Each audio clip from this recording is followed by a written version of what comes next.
Hello and welcome to our weekly Parshas Shiur with a commentary of the Alshich HaKodesh. This week's Shiur is dedicated for the Refuah Shlema of the three people we've been dedicating this year to for the last very long time. The first one is Uriah Chaim ben Chani Yehudis, who's the little boy who is waiting for a transplant. Then there is Rafal Chai ben Sora, who is the young father of a young family, who is doing Baruch HaShem well, and hopefully will continue to do so, in part, of course, through the schus of the Shiur. The third person is Ita Rivka Bas Sima Esther, who's my dear wife, who's recovering from her complete knee transplant. Now she's hurt her shoulder with all the weight she's been putting on shoulder, pushing herself up, trying, because she can't use the knee fully. So she should have a Refuah Shlema, obviously, too. And this week, I would like to hope and dedicate a chelik of the Shiur for the complete recovery of Her Majesty the Queen, who is not just the Queen of England and Scotland, places I come from, but also of 14 different countries.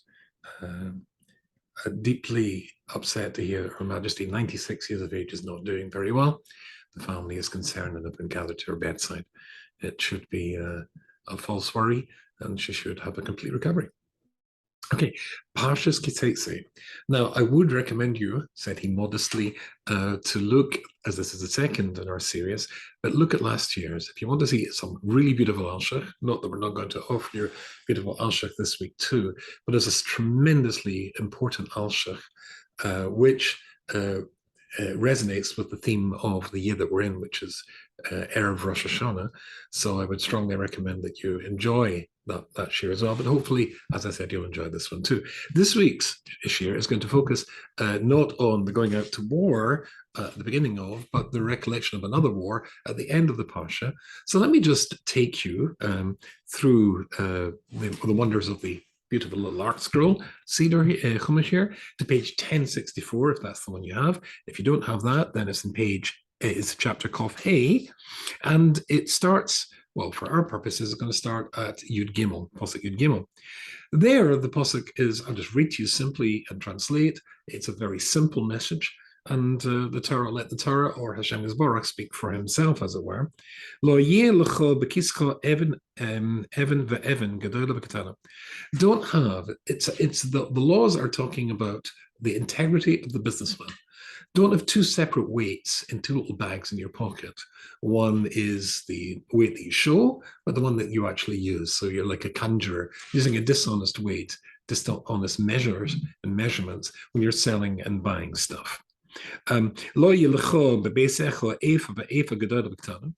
once again, don't have any measures, any metric, any rulers, or whatever things they used for measuring in those days, which again, one faithful and straight and honest, and one which isn't.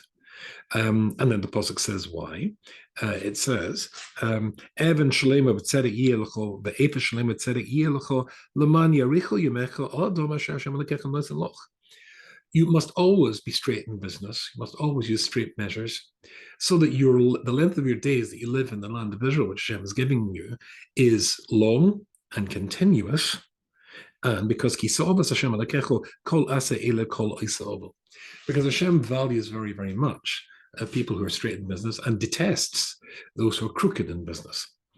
Fine.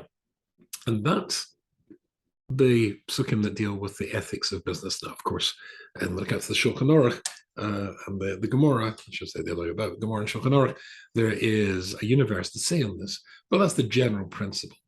For the purposes of our Shiur, the Alshich is intrigued by what comes next, or rather, what comes next. What's the juxtaposition of these two ideas? The idea of being straight in business, and then after that, remember what Amalek did to you. So let's turn the page, as it's here, and then straight away, and this is, of course, the end of the Parsha. So it's going out to war at the beginning of the Parsha, which we dealt with last year, and you can find online, in Torah Anytime or on my YouTube channel. And here at the end, there is again the mention of war. Oh, this is a past war. And let's read this. So this is the Mafti Zachor Es Asher also l'cha Amalek Baderach. Remember what Amalek did to you, Baderach, on the way, when you left Egypt. Asher korcha b'derech, and what happened to you on the way? But Yosna b'chol, and he attacked the end of the Jewish camp.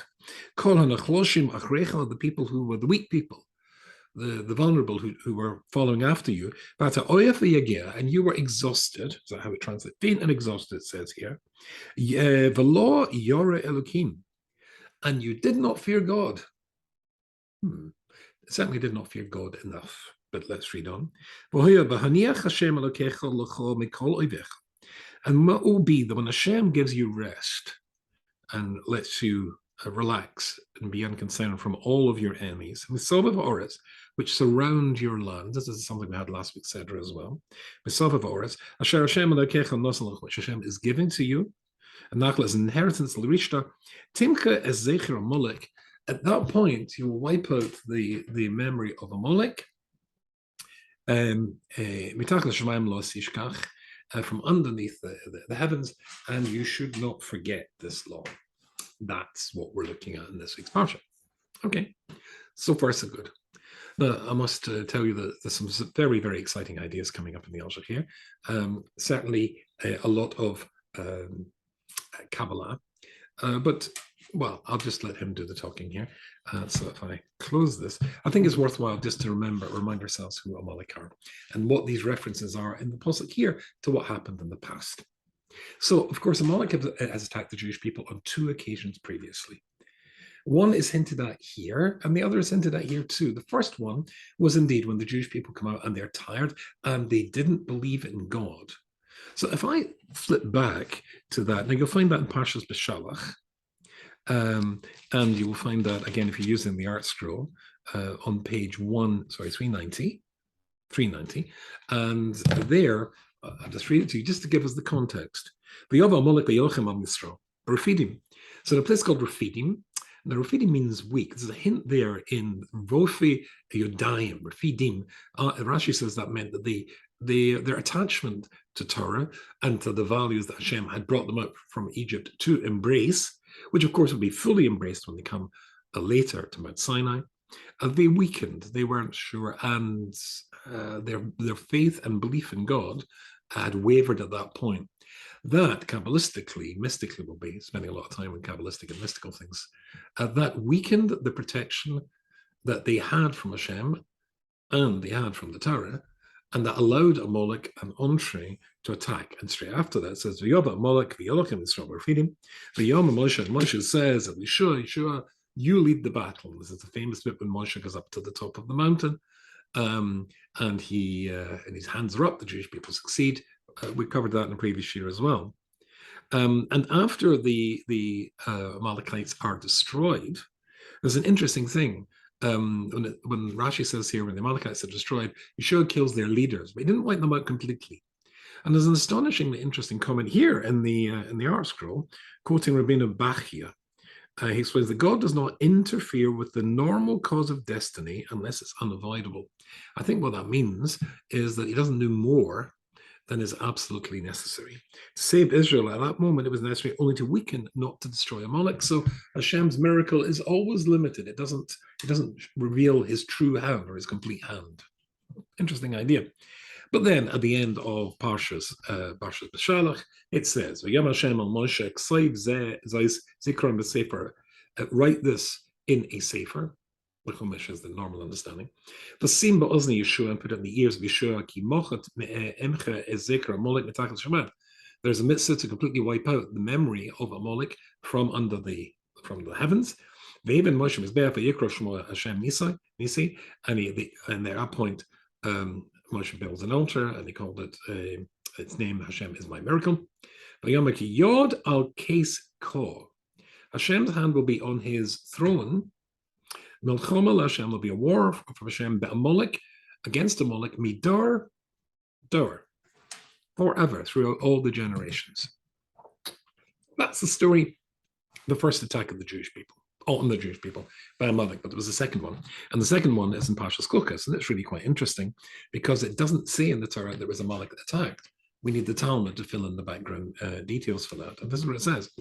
The Canaanite king of Arad, I'm just quickly reading this in English, who dwelled in the south, heard that Israel had come by the route of the spies. Mhm. So, in actual fact, Aaron has died. And when Aaron dies, the clouds that protect the Jewish people disappear, their shield disappears. And as a consequence, then the king in the south sees that they're vulnerable and attacks, which is more than interesting. And he takes a captive, just one captive. Now, Israel made a vow to Hashem and said, if you would deliver this people into my hand, I will consecrate their cities. Hashem heard the voice of Israel, and he delivered the Canaanites, and he consecrated them and their cities, and named the place Horama. Horama. Fine. And that's the end of that story there. But the critical thing here, as Rashi points out, it wasn't the king who lived in the south, was not the Canaanites, but was the Amalekites. So why is the Torah called Canaanites when they're really Amalekites? And the answer is Amalekite, again, sees an opportunity to attack the Jewish people, does so. More than that, they dressed up as Canaanites. Knowing that the Jewish people would pray to God to help them, they figured out, they weren't exactly stupid and knew how we operated, they figured out that if the Jews are praying to God to save them from the Canaanites, but really it's the Amalekites, the prayer will fail. But the Jewish people heard them speak, saw them dressed as Canaanites, heard them speaking Amalekite, sorry, forgive the burp, Amalekite. I don't know if there is a word like that. It sounds good. Amalekite realized they're Amalekites and therefore weren't sure and therefore addressed their prayer in a general sense. Save us from this enemy, with supposed to giving them a specific name. And of course, they beat them. But that's the second time the Jewish people have been attacked by the Amalekites. So then that takes us back to our Parsha. So in our Parsha, having set this up, we have Hashem saying that, again, repeating that you have to remember what Amalek did to you. Now, if we take ourselves there and look at this, and again, bearing in mind, it comes after the instruction to always be straight in business and business dealings. So let's read that again. Now, the Alshich asked 20 questions. I'm actually going to try and avoid all of them, going through them in order. It might be a little bit tedious. Well, certainly doing 20 would be. And just go straight into the Alshich. But I think it'd be worthwhile for us to remind ourselves again what the Pasuk says. So again, Zocher is Eis Asher Osa L'Chol Amalek B'derech. Remember what Amalek did to you on the way. When was that? That was when they came out from Egypt. That was the first attack. But Seiskam Mitzrayim, and that makes it specific and clear. So the first attack, now there were two attacks we just saw, but only the first is the one that Hashem wants to be remembered. Asher Korah B'derech, what happened on the way, and you were tired, and just as we said, and you did not fear God. This is what we mentioned. Hashem saves you from all your enemies, and you can rest and surround you in the land of Israel. Hashem's giving you the as an inheritance, the rishta to pass on to your children. You will wipe them out, and you shouldn't forget this. Which seems rather repetitious, but it's not repetitious at all. There are key differences. There's a key difference in the messages. So if you've got the Chumash there, and if you're watching this not live, if you're watching this recording, maybe it's a good point to pause, grab hold of your Chumash and have a look at it yourself. But let's see what the Alshich says. I'm closing my Chumash and moving over there. And we'll come to the first question. The first question is the juxtaposition, the connection between the first bit, being straight when it comes to business dealings, paying your debts in time, etc., and the next bit, which is the war of Amalek. So the Alshich says, and now I quickly turn to the Alshich, that seems a bit puzzling. The Jewish people could easily turn around and say, Hashem, you seem to be extraordinarily concerned about the everything being paid and everything being straight and everything in balance and debts paid on time. Well, there's an outstanding debt, and the outstanding debt is the debt that is paid or is owed by Amalek, having attacked us twice. Why is it only now that you're commanding us to go and kill them? What about, why not? It's when they go into the land of Israel and when they take possession of the land of Israel. That's 40 years after the first attack. And then there was another attack. But why now? So why are you waiting all this time before you pay back this debt? I thought it has to be straight. It's very good for a businessman to pay his bills on time, obviously. If you've ever dealt with business people, sometimes that doesn't happen. And it's very, very frustrating. So there's another debt owing here. So let me read a little bit of the Alshich to you on this one. I think that's interesting. And it uses very, very nice language. It's good. Oh no. As Hashem has made it quite clear how very, very strict he is in insisting that weights and measures must be straight and reliable and honest. And what about this thing? And that is, Halo neged eno peles ma'ozni mishpat. It seems quite clear to us that the fulcrum, the spot in the middle of the scales, the tips in one direction and another direction, is tipped. But it seems to be tipped towards them. Because why weren't they punished straight away?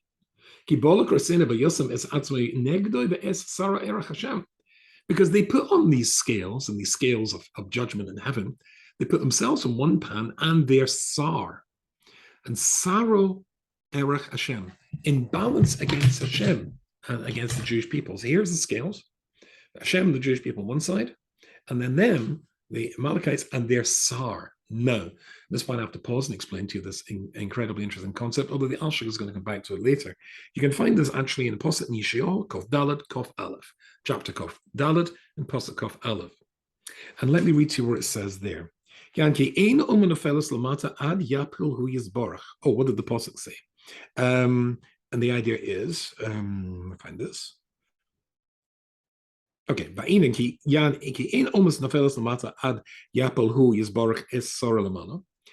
no nation falls here, and of course nations do fall, empires fall. There's no nation that falls here until the angel of that nation falls in heaven first. Now that's the Pasuk Yishoah. Yifkod Hashem is al tzabah hamarom. Hashem will judge the angels in heaven.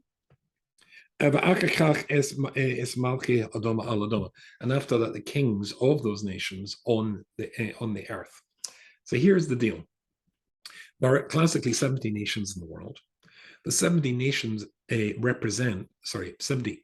these 70 nations are represented in heaven in a sort of heavenly United Nations excuse me, by an angel. This angel manifests and embodies, well, embodies always the wrong word, but an angel, which is not corporeal, but you get the idea.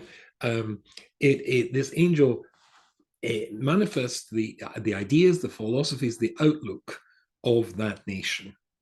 So, to give you a very silly example, but the German angel is always there exactly on time, and the Irish angel is busy drinking Guinness. You get the idea. The philosophy of the nation is mirrored, or the other way around, by its angel in heaven. That angel's got a special name. It's called a Sar. By the way, in Yaakov's dream, when he sees the angels going up and down the ladders, these are the four angels, four Sars, of the nations which would dominate the Jewish people by exile. And so each rung in the ladder signified the number of years they would dominate. Sadly, Esau, Edom, as we'll see at Amalek, because Amalek was the grandson of Esau, and he was the true inheritor of Esau, Edom's mantle. So as the Jewish people are the first, as it were, amongst the nations spiritually speaking, then Amalek is the first amongst the nations in all other earthly matters. And there's always therefore going to be a conflict, a tension between the two. Not necessarily one of conflict, but there's certainly going to be a tension between the two. The general idea is when the Jewish people are doing well, then there is no interference by Amalek. When we're not doing well, that's what happened at Rephidim. That gives them the entree to attack. They therefore act as a barometer, a thermometer, when we're being attacked by them, to show you that it's something fundamentally wrong with us, that if we put it right, then that's going to be the remedy to our problems. Therefore, here we've got this concept again. When Amalek attacks, there are, putting out as where in the heavenly scales of justice, Hashem on one pan with the Jewish people, them and their Sar in opposition to us.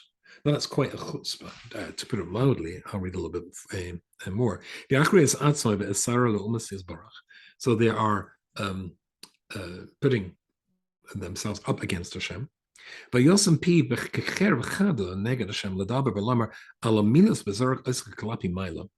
not only that, and this is a horrible piece of Jewish history, but Rashi mentions it. When they attacked the Jewish people, and they attacked, remember the baggage train at the end, when they attacked the Jews there, those who were circumcised, they castrated them, and they threw, the Medrash says, they threw the bris milas, the organs of bris milah, towards heaven with insults. This is what you want, this is what you get, and threw it at God. And also, so they said all sorts of things, which obviously I'm not going to repeat here, insulting God.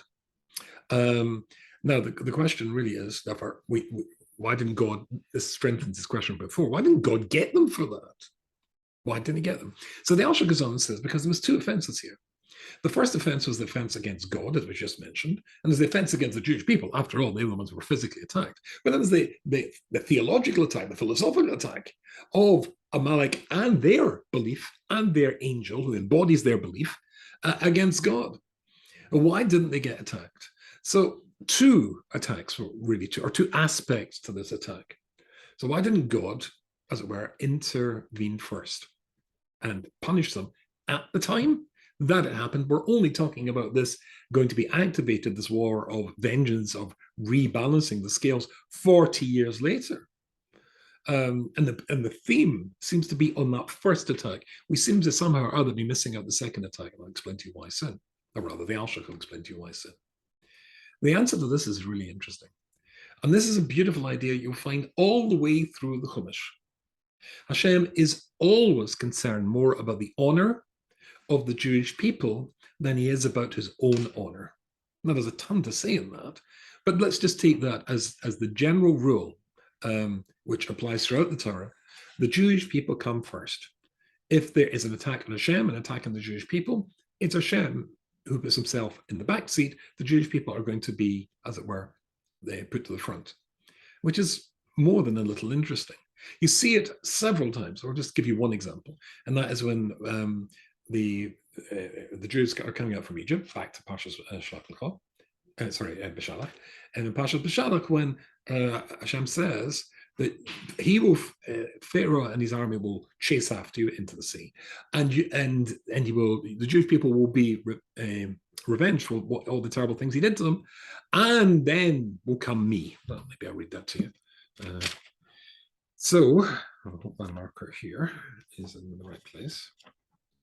I'm not going to waste a lot of time if it's not. Let's see. My marker is not in the right place. If my eye quickly falls on it, we will read it. If not. Yes. So the Jewish people see an army chasing towards them, an Egyptian army, and they cry out to God. And God famously says, "Why are you crying out to me? This is not time to pray, it's time to do." That would have been so. The Jewish people, you saw, and tell them to travel forward into the waves. Horem is going to lift up your stick, and reach out your hand, on the sea, and it will be chopped. So the Jewish people are able to go through the sea on dry land. But what's my part in this? I will strengthen Pharaoh's heart, and he'll chase after you.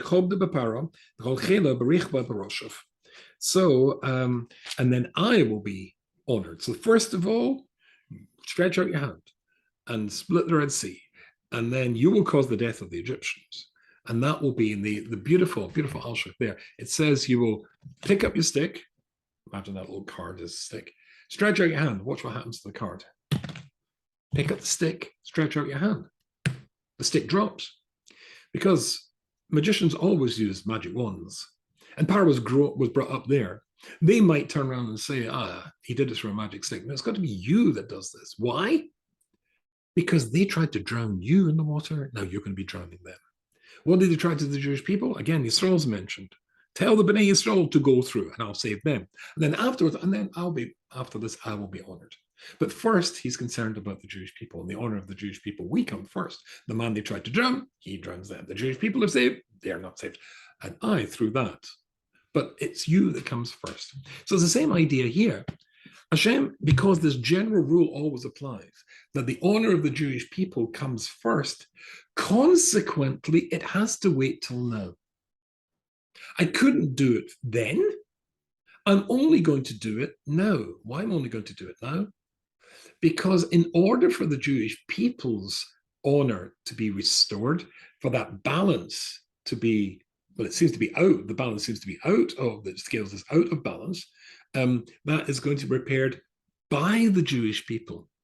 Remember, the offense was caused by the Jewish people weakening in their connection to God.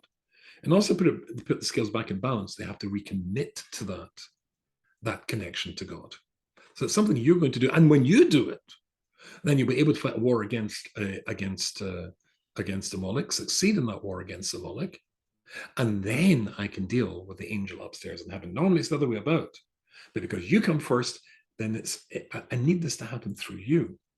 And that's only going to be at the stage where you are not, and this is a very important idea, guilty of fueling and feeding that angel in heaven, the angel of Amalek. Who is the angel of Amalek? So you may be familiar with the names of some angels, Gabriel, Uriel, Raphael, etc. Who is the angel of Amalek, the angel of Esau? Now, the Alshich makes it quite clear here that the nature of this particular exile is radically different to all the others. And I mentioned before, this ladder, the Ramban makes this point in his commentary on the ladder going up to heaven, when Yaakov Avinu is asleep and he sees the ladder going up to heaven and the angels going up and down. As I mentioned before, there are 4 exiles, and so each rung on the ladder is how long they're going to have dominance of the Jewish people. So the angel of Babylonia goes up 70 rungs on the ladder, down comes down. That's the amount of time that the Jewish people were under the control of the Babylonians. And then the Persian Medes, 180 years. The Greeks, I can't remember how long that went, but you get the idea. But when the angel of Esau goes up, it goes up and it never comes down, which distresses Yaakov very much, until Hashem promises, don't worry, it will end. I will make it end. But it's very, very different and looks very different to all the other angels. And incidentally, each of these nations is in rabbinic writing, or in fact in Tanakh, likened to a certain animal. The 3 animals in the first are all not kosher animals. Well, they're all not kosher, but the other ones don't look kosher because they've got split hoofs. But what's the symbol of Esau? That's the grandfather of Amalek. He's symbolized by a pig. And it's very interesting because, of course, the pig has got split hooves, so it looks from the outside as though it's a kosher animal, but it doesn't regurgitate its food. It doesn't have the other essential indicator to make it a kosher animal, and it's not a kosher animal, but it looks kosher. So this is something. Forget the physiology of pigs and animals, but the symbolism of that is there is something intrinsically different in this angel's rule, this nation's dominance over us, to all the other exiles that we're in. And this one is indicated firstly by the fact that it lasts so much longer, 2,000 years and counting. And of course, on top of that, there is the fact that it looks kosher. It looks very, very civilized, but it isn't. And some people say that Amalek is Germany. And if you're looking for a hysterical hatred of Jews, and of course an attempt to wipe them out completely, then that is going to be, 20th century Germany was the critical example of that. In fact, you have to hate somebody very, very much to want to die as a consequence. Rashi says there that when Amalek came to die, they came to fight, they knew they were going to die. And he gives the marshal as somebody who throws himself into a bath of boiling water. He scalds himself and dies as a consequence. But in absorbing some of the energy of the boiling water, some of the heat of the boiling water, he turns down the heat a little bit. The next guy does the same, and the next guy. But eventually, it now becomes bearable for somebody. In Amalek dying, becoming suicide bombers, as it were, that made it easier for others to come after. They had dented the reputation of the invincibility, the invulnerability of the Jewish people, and therefore their view, their philosophy, their angel and theirs is now in contradiction to Hashem's. They're seeing themselves as the equal and opposite. Hashem says, I should really intervene with that, of course, except that this rule again, that you come first. You come first. But here's the thing. Because all the angels of the various nations reflect their philosophy, their view, and they have to fall first. That means their view, their philosophy, their outlook has to be the one that falls first. And that means the Jewish people have to reject it. How are they going to reject it? Well, the fact that we are still in this exile and this lasted 2,000 years is because we didn't reject it. Who is the angel of Esau? Samuel. He's called Samuel. Raphael, Uriel, Gabriel. These all names of angels of God, of course, with God's name at the end of it. Giborel, Gabriel, etc. Raphael, God heals. Samuel. Samuel is very different. His other name is Satan, the Satan. He's the voice inside your head who tells you to do things you shouldn't do or not do things that you should do. Then he's called the Yetzer Hara. Then if he persuades you to do it, then he puts on his other hat, which is Satan, which means the accuser, goes up to heaven and says, I want to prosecute him for this thing that he made us do. And if the offense is sufficiently bad that it merits the death penalty, he puts on his third hat, which is the angel of death, and carries out the sentence, because the angel of Samuel is the angel of death as well. All of that is contained within Amalek. But here is the thing. There's a phrase in English, people in glass houses can't throw stones. It is only when the Jewish people are free from the same behavior that caused us to be in the exile in the first place can the exile end. And if we are now busy hating each other, which of course was the cause of the destruction of the Second Temple at the time of the Roman Empire, and the Roman Empire gives birth to the world as it is today, we're all children of Rome in a sense, then in that case, if we are still living and thinking, behaving, and aspiring to everything that Rome, everything that Amalek himself values, we're fueling and feeding Amalek's angel, Amalek's Sar. And therefore his angel can't fall as a consequence, as a result of the fact that we keep it up there, we keep him there. And therefore there has to be a change within the Jewish people. So the Alshich says something which is intriguing here, which is, now this idea of the end of Amalek is indeed at the end. HaShem says, let's read our passage again. Remember what Amalek did to you. What that means is remember how you're behaving the same as Amalek. But Derech, and that was when you came out from Egypt. Why is Hashem focusing? I forgot to tell you. Why is Hashem focusing just on that one? Because there was a certain legitimacy to the second one. Remember, we looked at the second attack of Amalek. It talked about that the spies had gone through their land. Now, even though the Amalekites know the Jewish people are not allowed to have their land, it's not part of their inheritance, but they violated their land. The Alshich says, or puts it another way, what about the rest of the Philistines who live there? Why don't they suffer the same enmity and demands for complete destruction? The answer is because they were protecting their lands. There was a justification for their hatred. There was no justification when Amalek attacks the first time. It was only an expression of their absolute contempt for God and for his people and everything that together we stood for. Aha, that's an interesting insight. Now, as a consequence, therefore, it's only the first one that he's focused on. So let's read it again. Zochras in this week's Sedra. Zochras asher also l'chol Amalek. Remember what Amalek did to you, but derech. It says when you went from Egypt. Asher korcha what happened to you on that, in that particular one. And how they attacked the people at the end. And the reason was because you'd listened to your connection to God. You opened them. You had, as it were, gone over to some degree to their perspective. But when Hashem takes you into the land of Israel and you conquer the land of Israel, that's when you'll conduct that war. Because that's when you'll be able to conduct that war. Because the Jewish people under King Shaul have, as it were, sorted themselves out and reconnected to God, then that's when they're able to carry it out. But, says the Alshich, Hashem, of course, knows the whole of time and knows that even that war was flawed. There wasn't a complete disconnect from non-Jewish values by the Jewish people, and therefore Amalek would reinvent himself. And indeed, of course, you know the Purim story. Then Haman is called Haman Agagi, a direct descendant of Agag, the king of Amalek. So Amalekites, and certainly their philosophy, carries on throughout the generations. That's why when we read the first pasuk, when Hashem tells us to destroy Amalek, it said famously, because the yad of Hashem will be on his throne. That means it will not come off the throne. He's not striking. Amalek midar.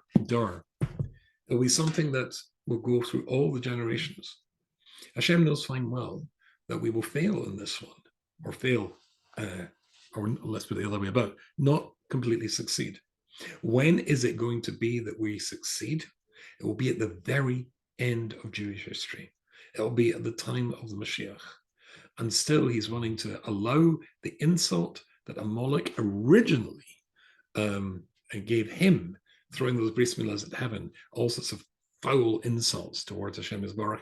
He's willing to take that patch upon him, as saying, just that slap in the face, and leave it until the time when the Jewish people, with the time of the Mashiach, will ultimately sort themselves out, and that allows him to cause the angel to fall, meaning that the world will be fixed. I hope you enjoyed that little insight into the Alshich, and I look forward to seeing you again next week. Good shows.